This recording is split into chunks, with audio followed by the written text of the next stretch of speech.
SMT Nation, we back. Nation, we've got an update out of Amazon and their home internet service. They're launching satellites, and this puts us one step closer to the service actually going live and customers being able to place orders to try the service. All right, let's talk about some of the things that we know are going to be happening and what we know so far about the service and what this means with its position to launch within the market. I'll be sure to link the article for you. It'll be in the description. All right, also in the description are ways to support us, show your appreciation for all the content here on the channel with those supports. All right, so we've covered some videos. We've covered some stuff here on the Amazon home internet service through satellite. We covered their user terminals that we learned about, I think, earlier this year. We've discussed probably some of the pricing options that they'll have and, you know, what type of expectations should be realistic for the service. Now, with respect to this update, you know, this has been an ongoing, you know, developing technology and service for a handful of years. And, you know, it's a pretty big thing. This is specifically going to be a competitor with the likes of Starlink and SpaceX home internet service, which has been kind of mixed reviews. Some people have really experienced degraded performance over the last couple of years, and that's been, you know, kind of up and down. There were some people who are obviously very happy with it, and that's pretty much how things go on home internet, maybe more so with a satellite home internet, where capacity is quite limited. But Amazon's ready to launch, and they're going to be sending satellites into orbit. We're talking about 3,000 LEO satellites, and they're talking about additional builds and additional launches, and they've got partnerships in place. So expect additional satellites to launch, especially with the success of the project. They've created, you know, facilities and jobs to kind of go with the service.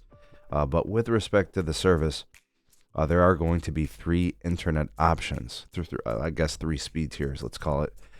There's going to be a standard speed tier, which will be up to 400 megabits per second down. I'm not sure about uplink, not mentioned. Hopefully you can get somewhat of a, you know, like a similar performance to cable broadband with uplink. So it's an 11-inch square antenna that you will mount. The pro version of that same service is, I guess, going to offer gigabit speed, right? Which to me, that a pro version sounds more like something, you know, someone who's in an industry that requires very large file transfers and downloads. So that's probably in play there, and I think maybe enterprise as well.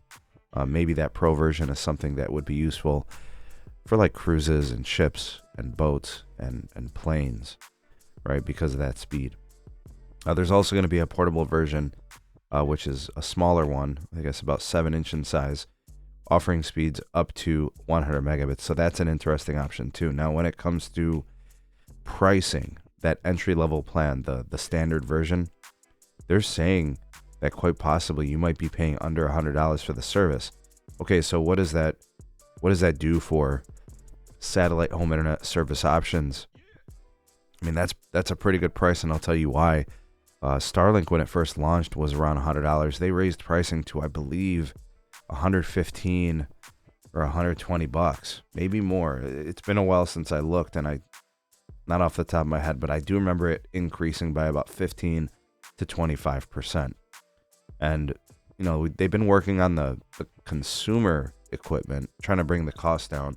When people first started ordering Starlink, I think like Dishy and all that stuff, those things were quite pricey. I don't know if the first units, I think, were like $1,500, dropped to $1,000. I think they've worked their way down since to about $500, $400. So I'm not sure, you know, what they're going to do here in this case, but maybe try to innovate in that space and get the premise equipment down to a few $100. That could be huge too. But this is big. This is big. Starlink is going to have a competitor. This is not easy to do. We've learned, we've seen how hard it is. But the fact that you're going to have another option, I mean, hell, who knows?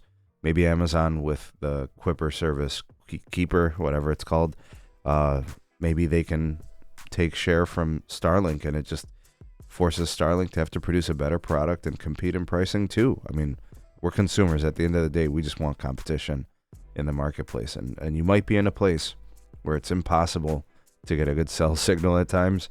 This could be a game changer for people, right? Especially if they don't have a wireline option at home that's worth a damn, right? Maybe it's HughesNet, maybe it's crappy DSL. This could be an option.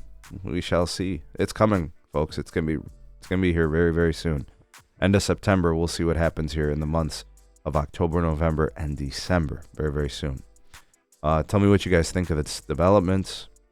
Are you cautiously optimistic? Are you pessimistic towards the service? Let's hear what you have to say. You all the voice of the people, the SMT Nation. Let your voice be heard.